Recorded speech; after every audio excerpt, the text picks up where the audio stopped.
Great seeing you here for devotions. Okay, all this week, we're on Mark chapter 6. Look with me. We're going to look at how to multiply the impact of ministry. There is so much here in chapter 6. It was kind of hard to cover in the 5 days. Okay, so Mark 6, verse 7.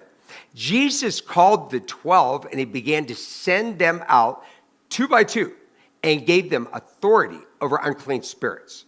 Oh, that's great. Now those here, Jesus right now is multiplying the impact of his ministry. I also want you to notice he sent them in the teams of 2.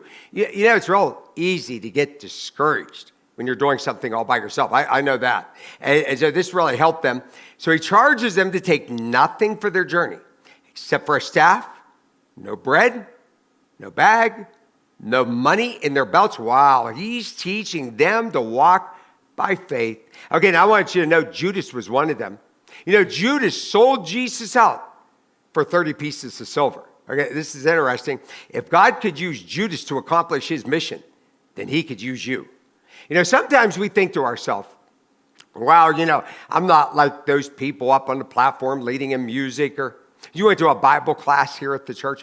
You're like, wow, I saw that husband and wife team, or they're serving God, and I'm not. And you think you can't do anything?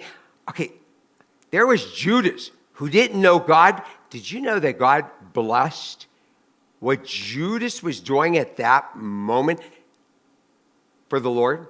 Okay, if he can use an unsaved man, then he could use you, right? I want you to think about this. Okay, Mark chapter 6, verse 11.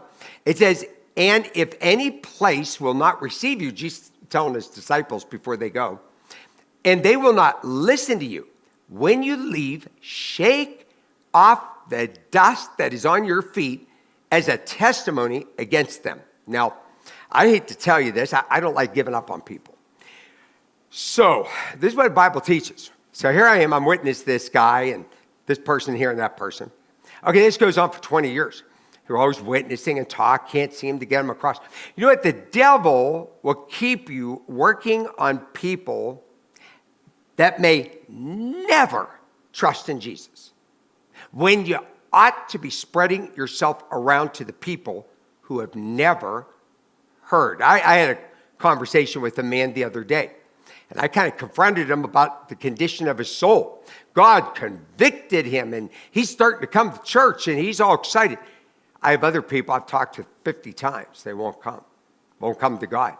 Now, I know there's some people, might be your child or your family member, and you love them. And I'm not telling you to give up on them, but I'm just telling you, don't spin your wheels on the same little group. Say, shake the dust off your feet and move on.